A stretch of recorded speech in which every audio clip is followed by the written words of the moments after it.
work session to discuss our CARES Act funds and how we're going to allocate and appropriate those funds. So with that being said, the work session is now being called to order. We'll start with a moment of silence.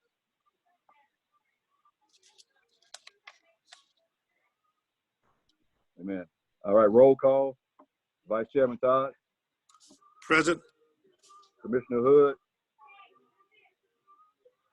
Commissioner Fantazis. Present. Commissioner Lewis. He's here. All right. All right. So we're going to go ahead and just dive right into the to our work session. I think commissioners, before you should have received a line item request for the different departments as far as the funds that they are requesting. So at this time, I'm going to turn the floor over to Mrs. Foster, and Ms. Foster, you can come in your own way. Thank you, Commissioner. Good morning, everyone. Thank you for giving us the opportunity to have this work session to discuss the CARES Act funds and how they'll be used. Before I turn it over to Ms. Carolyn Avington, who will be going over the budget that was presented to the board, I just want to share how these budget items were requested. So we formed a committee, which is all the staff members that's on the call today, and the committee met with all the VPs and the directors of the department to identify health and safety needs of their respective departments. And as we met with them, we tasked them to meet with their staff to also get recommendations and ideas what they feel would make them feel safe as we prepare to return to work on a full-time basis. So the VPs and the managers and directors provided us a report and recommended equipment that they felt that was feasible for their area, once they return to work, not only for themselves, also for the residents as we begin to open back up to the public.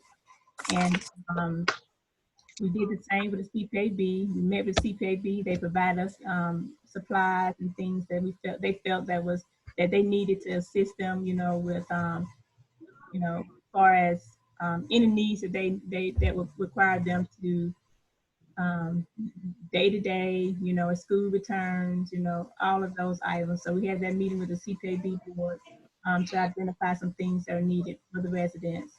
And we also, we didn't publicize it to all stakeholders, but what we did was all partners that we were currently working with, we kind of had discussions with them, and whatever initiatives that we had in place, we kind of shared with them the funds that we had, and we can use those funds to assist in those initiatives that are put on hold due to funding. We met with those stakeholders to discuss those things. And so that's how we actually came with the budget items that Ms. Avington's going to present. And of course, it also entails supplies and equipment that was recommended by the board during board meetings, and any recommendations that were brought to the board through email. So this listing encompasses all those meetings, and I will present to the board so we can continuously to move forward with procuring and making those purchases for all those items. So at this time, I'll ask Ms. Carolyn Avington if she would pull up the budget so she can go, she'll go line item, that's itemized on the budget to share, what we're proposing to the board. And of course, in the time during, as we present it, each line item, we can have discussion to share if you have any questions in regards to those items. So Ms. Avington, are we prepared? I am. Okay. I'm gonna try to do the screen share, so bear with me. Host disabled. Okay, who's the host? Sharia, are you the host or is Terrain? Terrain's the host. Terrain? All right.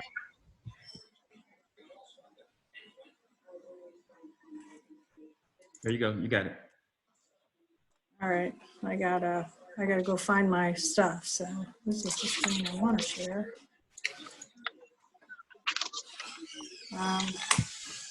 And as you prepare, I'm just going to state that the budget was broken up into two different budgets, one operating, one with 4-hour Section 8 housing choice voucher.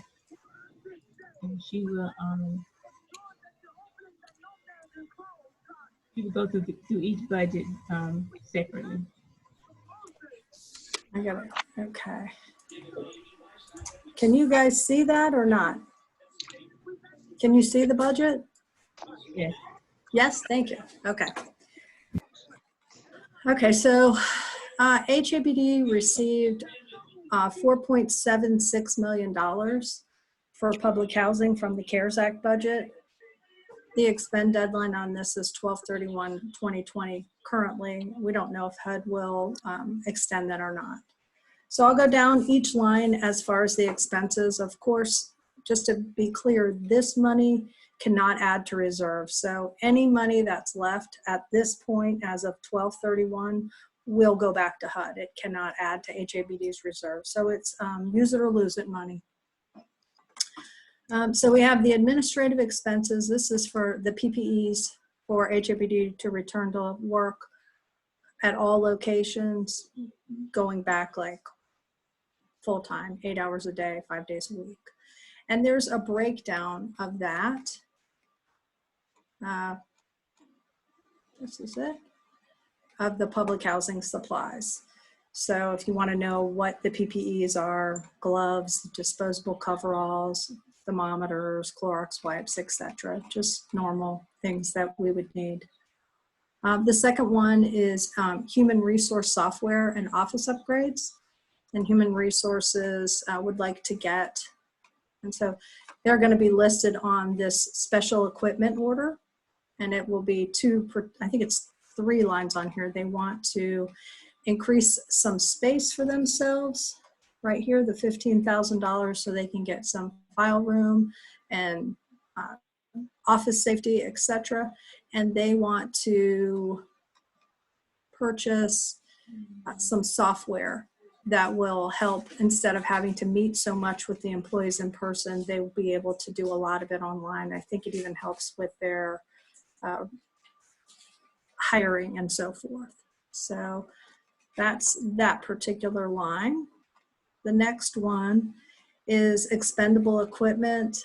That is, I'm just gonna look at it and read it to you instead of flipping to it. I'm old and I can't see in my house as well as I can in my office. Oh, it's cameras. I know what it is. Okay, it's cameras for the everyone's computer. So a lot of us have really nice computers in the office, but they do not have cameras. So when we try to do the Zoom meetings, a lot of times we're just calling in and we can share our screen, but you can't see us.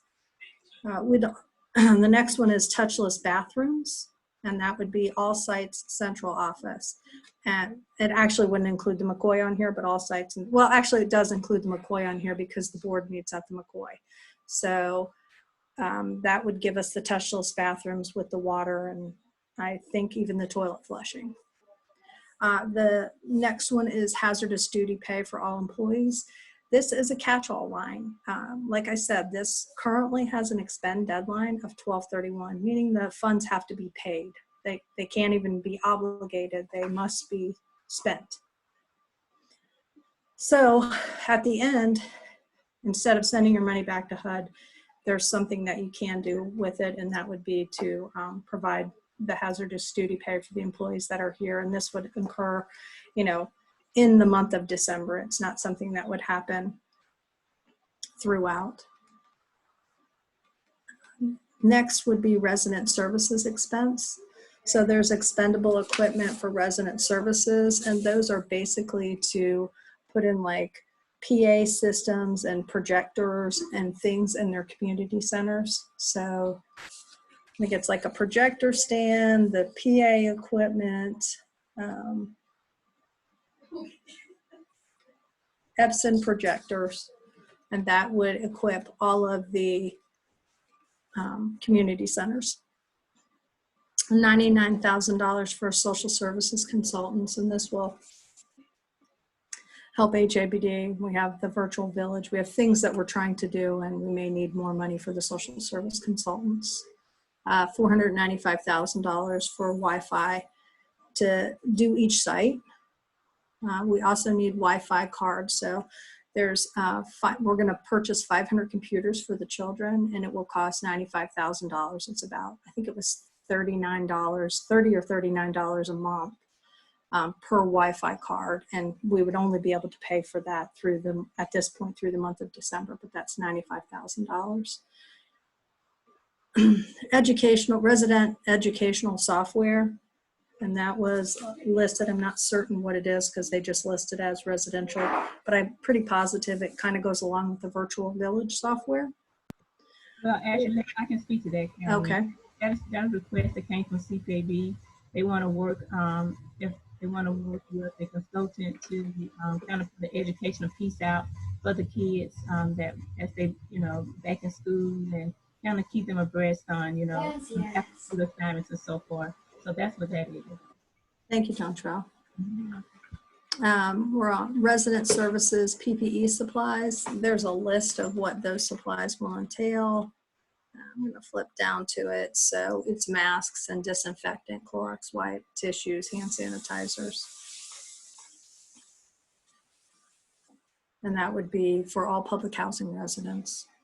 This is specific to public housing. Utility payments for residents under eviction. So part of our lease in public housing says that you must maintain your utilities. And if you don't, we'll evict you. Well, they put a moratorium on the eviction, so we're not doing that. And a lot of the services stopped turning people's gas and power off during the COVID times, but I know that they will be going ahead and turning that off if they're not already doing it. So this would help us once we start the eviction process, not send it to the attorney because we don't want to have to pay that fee, but like notice them, hey, we're going to have to start eviction if you don't get your utilities on. We can also offer them help on that end. And then of course there's a $47,000 contingency, meaning, and it's pretty much across the budget. So if something comes in more expensive, like originally we thought doing the touchless bathrooms. Now, originally we thought there's some kiosks we're going to buy at the bottom. We thought they were about $8,000. They came in to be about $20,000. So it's just in case what we've budgeted or costed, sometimes people will gouge you because it's COVID. We have an ability to pay for that. Protective services, the next line would be security cameras, and those will be in place so that we can make sure people are maintaining the social distancing. Okay, the next two are assets. So if we purchase them, they become assets for the housing authority. So the first one is we have resident services vans. I think they seat 15. I believe we have 7 of them. So we're looking to purchase another 2. That way we can have the social distancing on the van. We used to be able to get, 14 kids in, or maybe 13 kids in with 2 adults on the bus, and that's not going to be the case any longer. So 13 self-service check-in kiosks. These will go to public housing and the central office. They're to let the resident come and check in instead of a person having to do it, to put in whatever the paperwork is, anything. And then those, strangely enough, came out to be about $20,000. We have 500 computers for the children. Those go up above with the cards that we'll purchase to make sure that they actually have Wi-Fi, because we're not certain how long it'll take us to get our Wi-Fi up. So at least they'll have the ability, as soon as we purchase them, immediately to go forward. We have 2 mobile modular testing facilities. I guess our partners that are doing the testing said that this would be helpful for them and they can move them around. So those are the purchases that are more for the residents and or their safety. And the second class of purchases is for administrative and maintenance purposes. We would like to purchase 11 all-terrain ride-on sweepers. So we're finding that a lot of people in general are just throwing their gloves and their masks away, and they're just throwing them out as like trash on the ground. And then our people have to go around and pick them up, but they don't know, do you have COVID, or what other disease you could possibly have that could transmit, who knows. So this would be a way for them not to have to physically pick up the trash. They would have the ability to ride around and sweep it up. And I think they have like little hoses that come off so they can suck up things if they need to. We need 2 knuckle boom trucks. We have 1 knuckle boom truck currently. And so when it goes in the shop, it's very hard for us. This is helpful when people move and they just take their furniture and throw it out on the street. And then we have to go and physically pick this up. And it's going to help us in the long run, just even if it's in workers' comp, so that the maintenance tech isn't hurting themselves. It's a truck that will be able to pick up the bed or the couch. And you know how heavy a mattress could be if it sat out in the rain. You know, when they're moving out, it could be on the weekend and we don't get there until Monday. 11 pickup trucks. The pickup trucks are, again, to make sure that our maintenance guys aren't riding around in the same truck. And we've had, I don't know how many cases, but we've had some COVID cases with maintenance men, and they are sharing the pickup truck. So it would be better if they did not have to share. 8 replacement pool cars. The pool cars are the cars that are held more at central office, and they're used by resident services or human resources when they have to go out. And normally human resources would all get in the same car and go do it. But that's not, I don't know how long. We're not going to be able to do that, but it's not foreseeable for them to get in the same car. We have $300,000 for teleworking equipment, so this would help the employees be able to telework easier from home. The computer I'm working on, while it's a good computer, is probably 9 or 10 years old, and that's the laptop that the Housing Authority has for me as a vice president to take home. Some people did get computers, laptops to take home, but I was not one of them, so my computer is old, and it's you know, you really don't want the employee putting HABD's personal business on their personal computer. So that basically finishes public housing. Now, do you want to discuss it, or do you want me to go on to Section 8 first?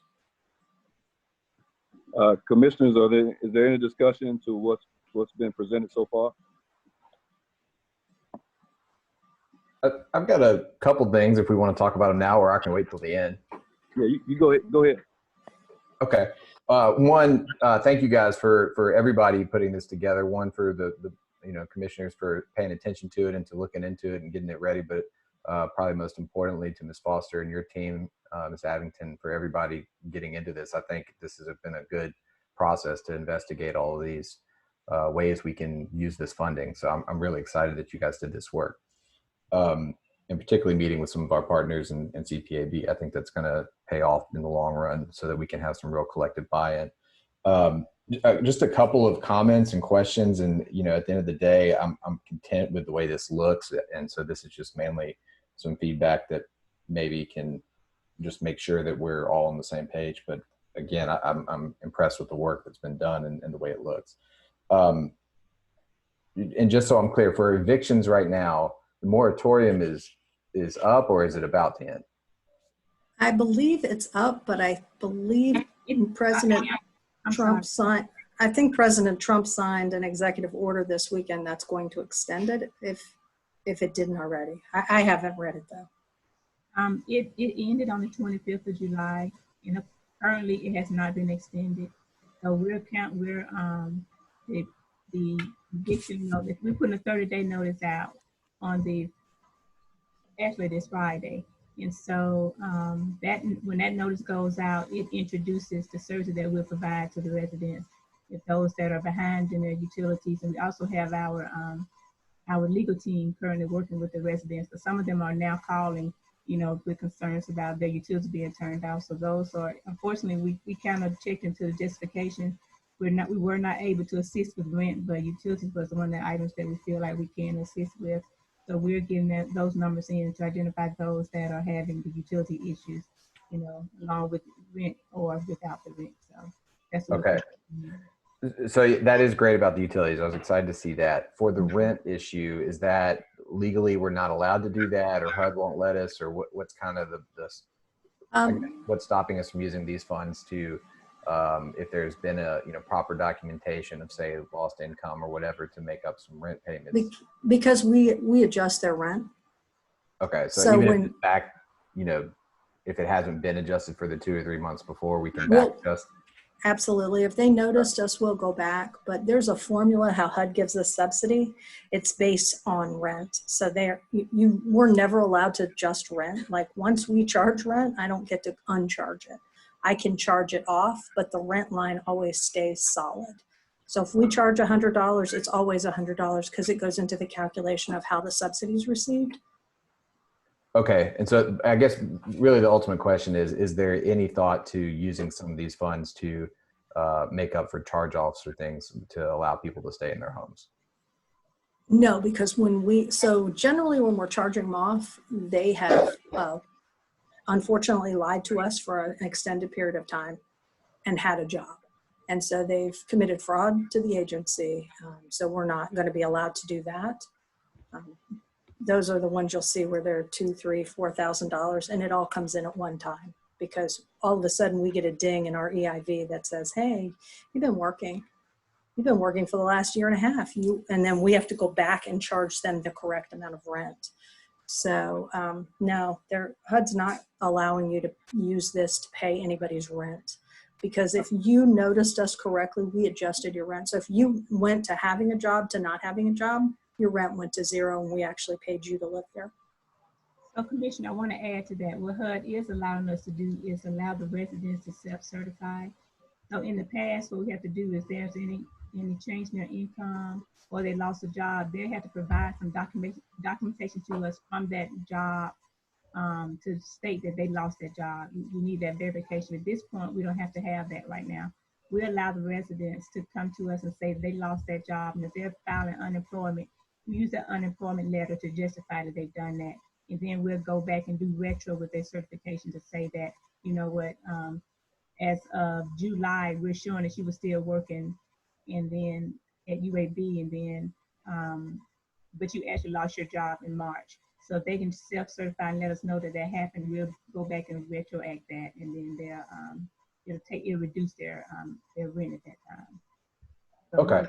to do that. That all sounds like great stuff. I just want to make sure we're kind of getting ahead of some of the messaging on all that, because it sounds like we're doing the good work on it and then making sure that everybody's going to be accounted for. But I could also see at some point when we do have to start evicting people that this could look kind of bad, where in reality we've really taken care of everybody at least as much as possible, particularly now with this utility payment provision. So it may just be good if there's any way to do some social media or, pamphlets or, anything in writing that would show that we are reaching out to people to make sure that they're, if there has been a change, they can self-certify or at least try and get some help on this. We'll do. And currently what we're doing is we send letters out to the residents identifying these changes, and also had discussion with CPAB. So when they have their meetings with the residents, they're sharing this information with residents as well. And so we will increase our social media with Miss Turner. She's on this call. So we'll actually have her to share that information, on our website. Also, we did a video. I forgot about that. Our VP of Housing Operations, William Blankenship, we did a video and he explained this process as well. We post that on social media. So we'll continue to enhance and do more presence with that, with those notices. That's perfect. Second question I kind of had was getting into the computers versus the actual number of students we have. So we've got 500 computers and 500 cards. How many students do we anticipate needing these computers? Chantrell said that she spoke to the city school system and they're going to give them each child in one computer. And then if they break that computer, they'll give them a replacement computer. And after that, that's when we would use these computers. Okay. So between HABD and Birmingham Board of Education, every student in our facility should have a computer. Yeah, so we're working side by side through registration, and once the parents register their child, that's when they receive these devices.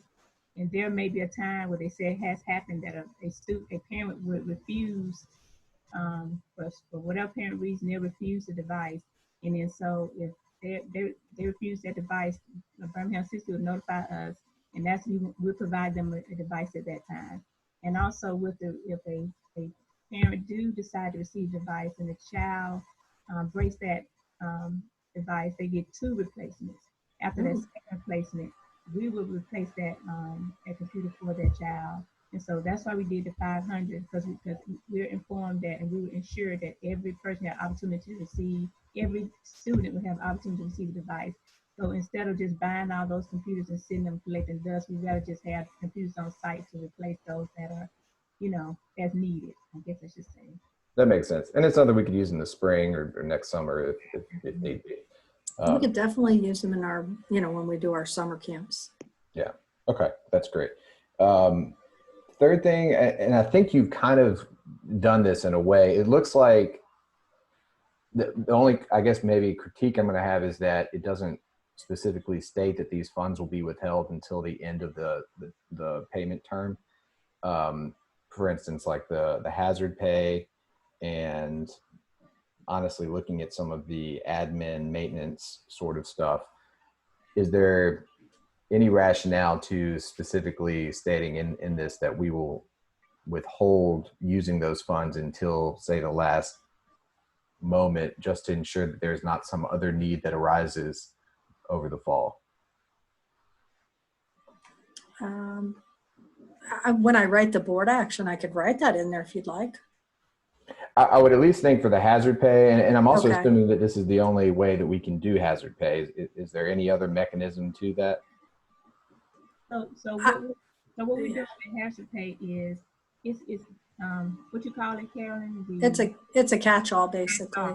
So if there are some other items that are needed prior to December, that hazardous pay will be reduced, and we'll use some of that money to pay for those additional items that comes up. Or if we didn't allocate enough funds for some of these services, and we need to move some of those funds over to those. But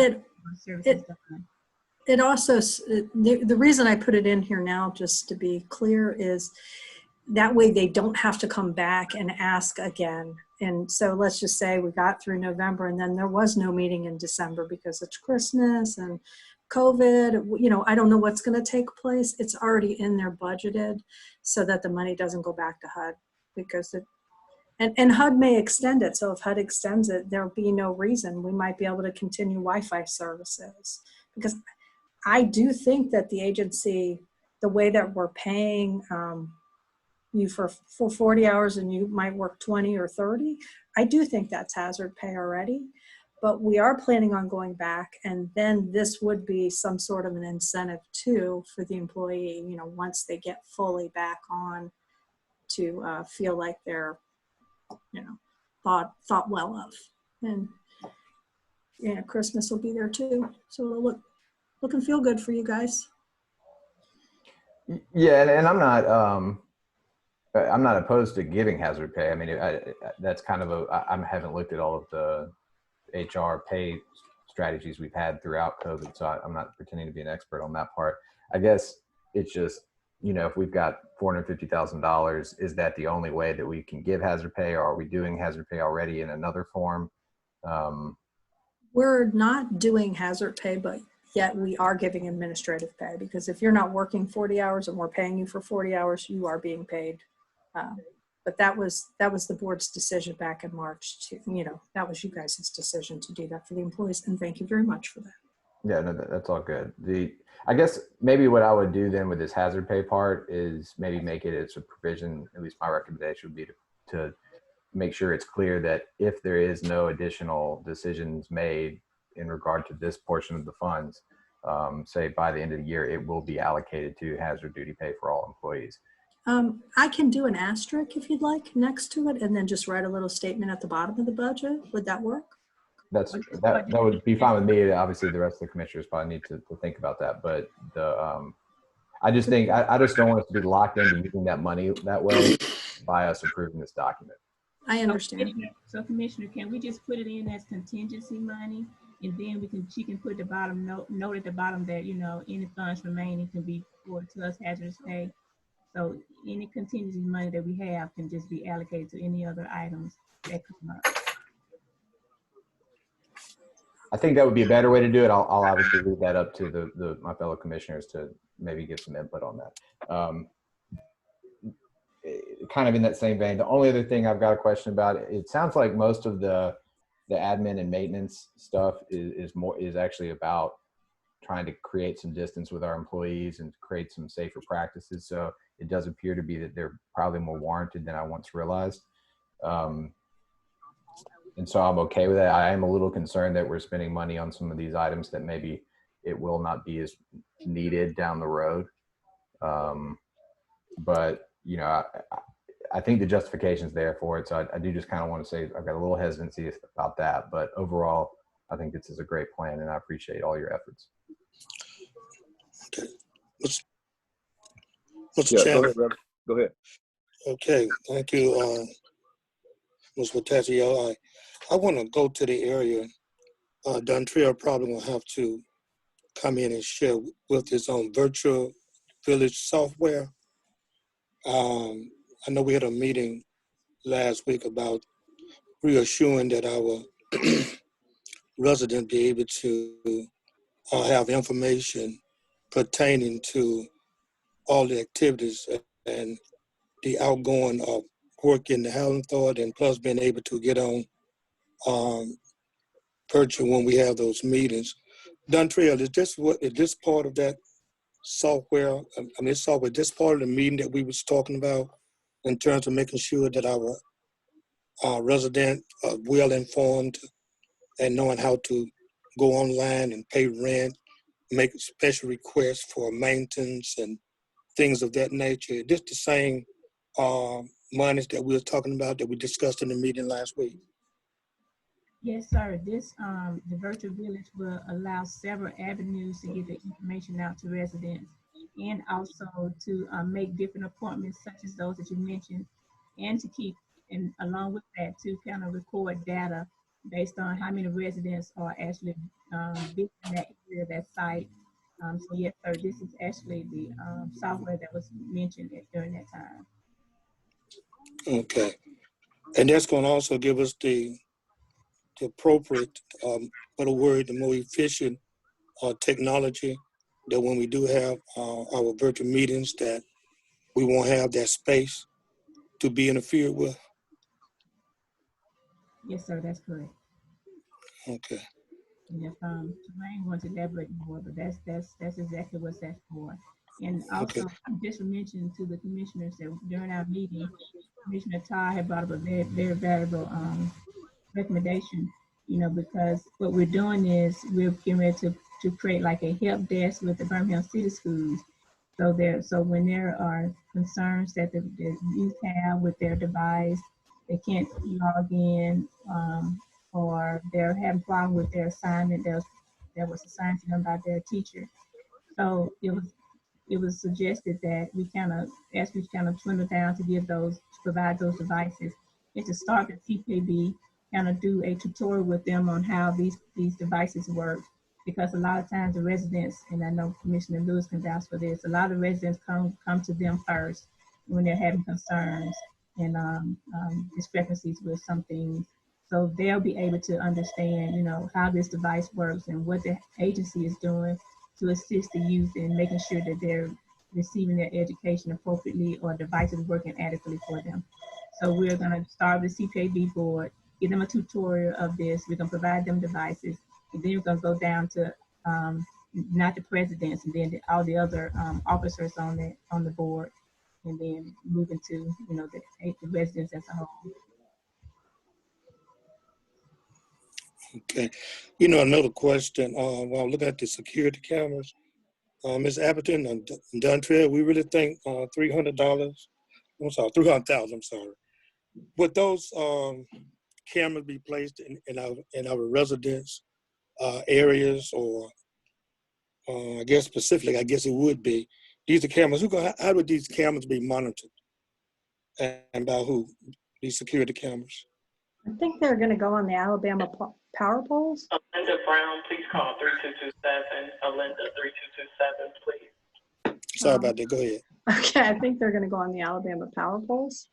Mm-hmm. And I'm not sure how they're monitored. Right now, we have them at Southtown, and I think the police monitor them. Okay. Also, Terrain Wazea, he monitors some of the cameras, and our director of public safety, he has monitoring assets also. So Okay. they're pretty much for, you know, social distancing, but if we need to go back and replay them or anything like that, we'll have that ability too. Okay. On that particular topic or item, I don't see where any type of mental health services is going to be provided out of this money for amenity residents who might be under stress because of unemployment or because the continued confinement. I just want to see would that be enough services, unless we already have it budget somewhere else, but it would receive service. That should be in the virtual village software when they, the one that runs through Marks Village, the Campus of Hope, where they'll do recommendations. So just to be clear, when HABD receives our money is basically for housing. So if there's other federal programs that provide money for that service, then we're not allowed to use it. Like, we're not allowed to use our money to buy food. We're not allowed because of the food stamp program. So we're not allowed to use our money to do mental health services because there's a mental health, the federal government funds these programs already. Okay. So we'll make recommendations, you know, we'll have social services that will make recommendations to those programs, but that's one of the reasons you'll never see that in any housing authority budget. They're just not allowed to spend their money on that. Those services are going to come through our social services. In our budget, we have 2 social services positions budgeted, and those services going to fall through those 2 positions. That's where it's going to come from, Commissioner. Okay.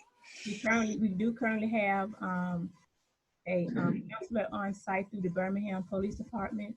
Anytime there's some recommendations made, they send someone out to evaluate that person, and if they feel like they're in threat to themselves or their neighbors, they go to this home. I can't remember the name of it, but because we do have 2 that are actually being referred, and but unfortunately this time their beds are filled, so they couldn't put the individuals in there at this time. But we are having someone come out to evaluate those residents, and we are aware that the need is heavier than usual. So that's why we put those 2 positions in as a license. These will be licensed social workers to assist us. Okay, one final question. When you got on this mobile, on the testing, assess purchase for residential service safety, up under that category, you got testing facilities. Are we saying that we're going to open up places where they can be tested, or are we saying we're going to have?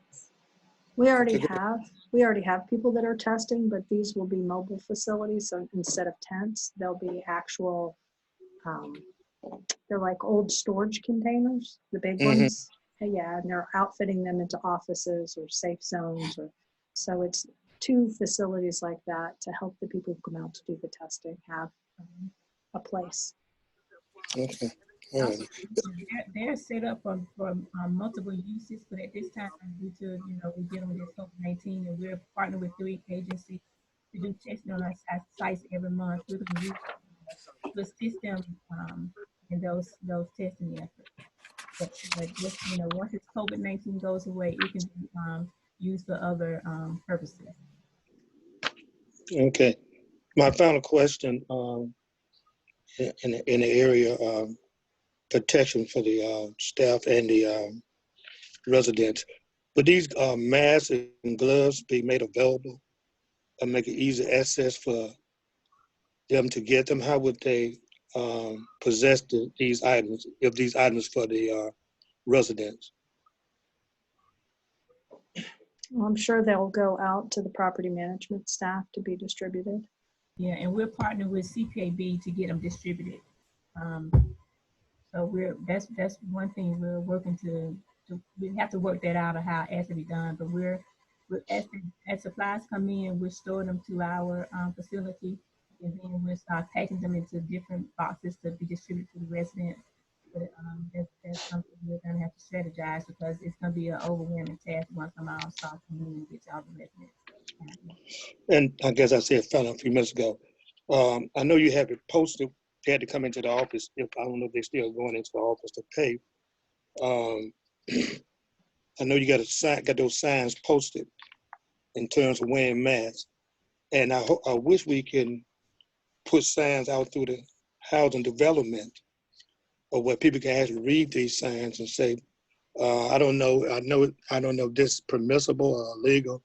They're saying masks are mandatory in these areas.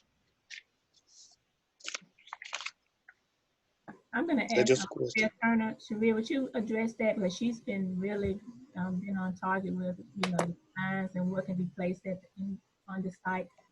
Yeah, so we're actually in the process of putting signs out. Those signs are being posted, printed as we speak by the UPS store. So we have about 140 signs that are being made right now, and they're going to be posted for all 14 sites. So there are going to be several signs posted throughout the public housing sites that has our office hours and information about rent payments on one side, and the other side are some prevention measures that we are posting, things to do to prevent COVID-19. So the things that we always hear: wear your mask, wash your hands, social distance. So there are about 5 or so bullet points on the other side to remind residents about prevention. So those will be going out very soon, hopefully next week. Okay, Attorney Moore, she's on. Yes, sir, I'm here. Thank you. Do the housing authority have the power, the authority to mandate these masks to be worn in the area?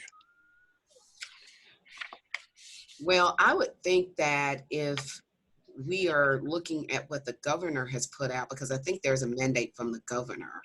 Let me look at that, Reverend Todd, and see if that's a mandate that you all can do as far as on HABD's property.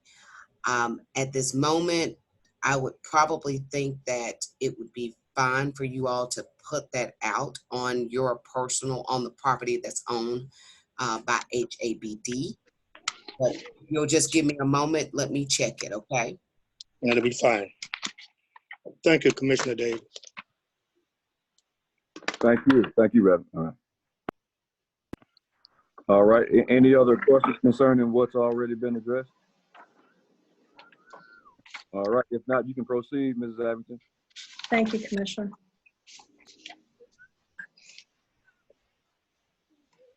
Okay, so the next budget's the Housing Choice Voucher budget, and so far we've received about $600,000 in CARES Act funding.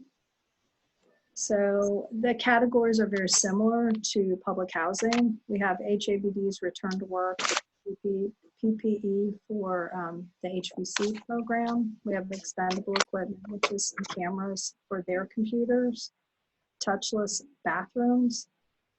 There are, I think, 4 bathrooms over there. Hazardous duty pay for the employees. And I did $50,000, which I made it kind of consistent with what was on the other page.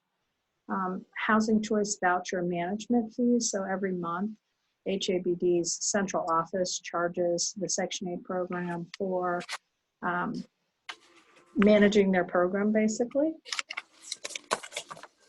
Just as we charge the public housing program for managing their program. And the HVC program rarely can pay 100% of what they're supposed to, or what central office is entitled to, but we budgeted a certain way. So this is budgeting for them to pay basically the full amount of their management fees. And then the final one is asset purchases. So teleworking equipment for the staff of the Housing Choice Voucher program. And that would expend their money at this point.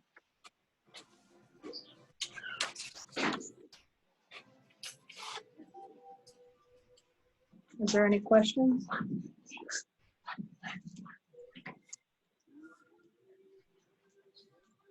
Are there any questions?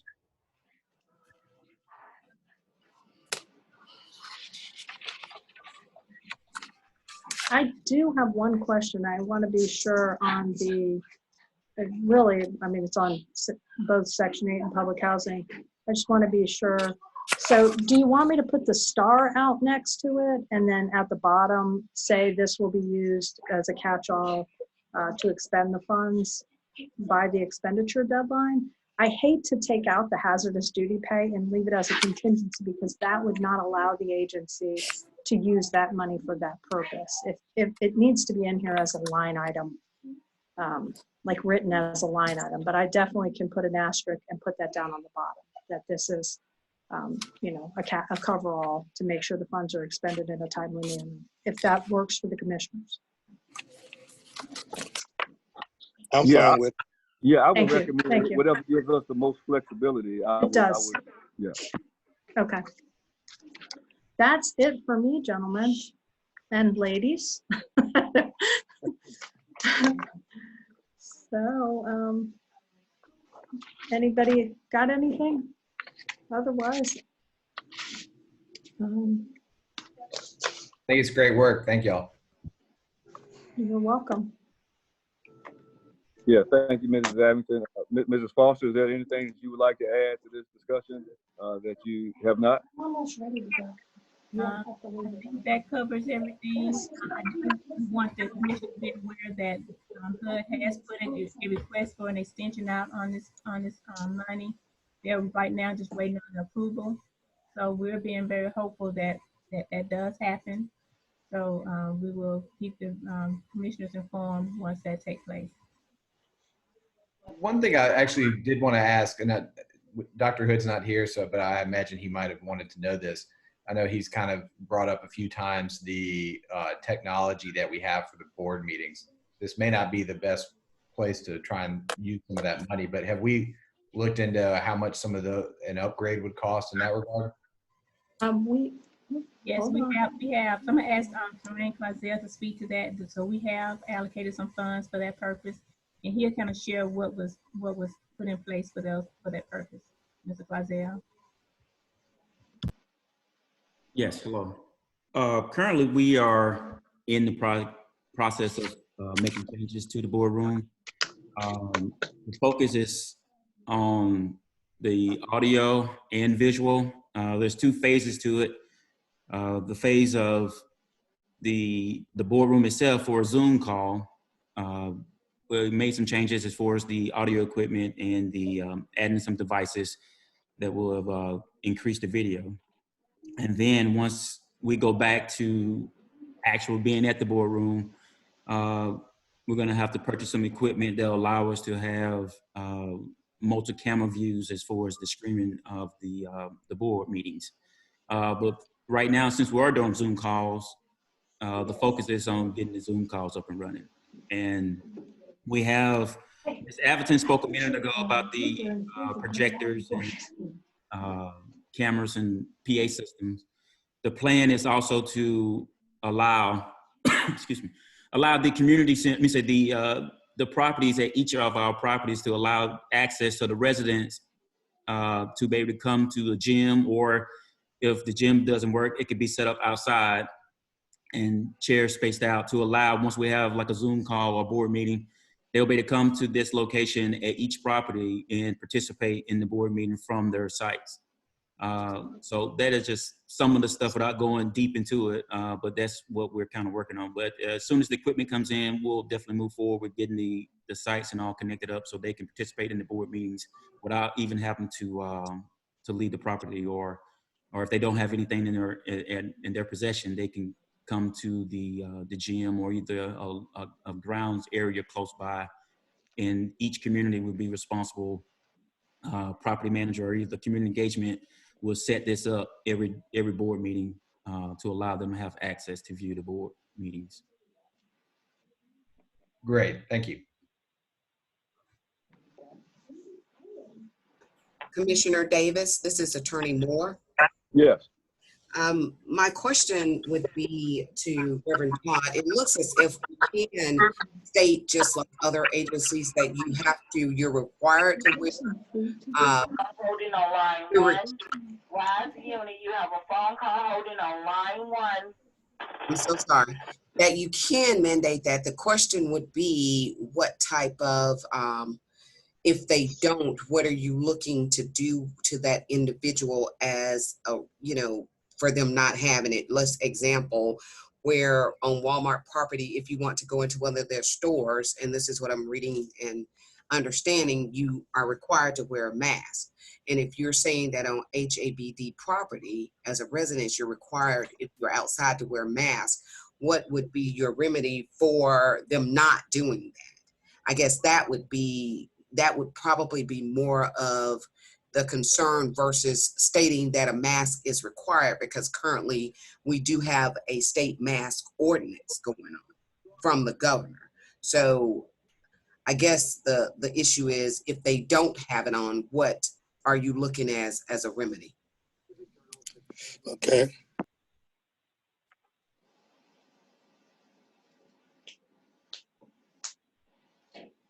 Yeah, thank you, Attorney Moore, and maybe that's something that we'll need to address or delve into a little bit further, maybe with our team and legal team, and see what we, you know, what are our you know, what we can do and what we can't do as far as you know, the policing that. So I think that's something that we need to have a further discussion to see what we can and cannot do. Right, and again, placing the statement or the sign that says mask required as reminders and indicators that you want the mask to be worn, I think ultimately is just, you know, how are you going to enforce that if it's not? So I will look into it further and get you more information on what can and what cannot be done. Okay. Mr. Chairman. Yes, sir. Okay. Just to respond to Mr. Patachio and Mr. Hood in terms of him having information, I just want to let him know that he probably didn't see my call. I tried to call him to give him an update on those particular matters in terms of having video technology updated. And that's why Taran can go into all of it, because we're more into details on it as what we was planning to do. I want to let him know that I did try to, since I was on the committee call, to let him know what the results are and where we are in terms of that. In terms of what you just said to the Attorney Moore, yeah, I thought we need to go into more deeper discussion on what can we actually do. My, reason I'm concerned about that, we put all of these preventive methods in place with all the expenses to try to save life. And then if they're not going to adhere to what we are trying to do, then we're good to have all of these expenses put out there, and we don't have no supervision over it in terms of making sure what we're trying to do is kept in place, so to speak, adhered to. That's what I was concerned about that. Thank you.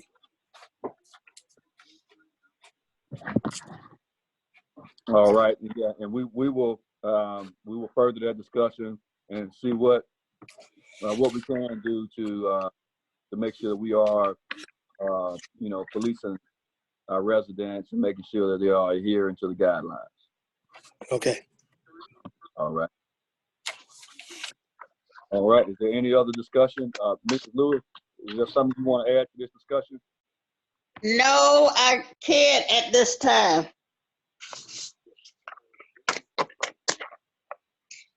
Okay, very good. Ms. Foster?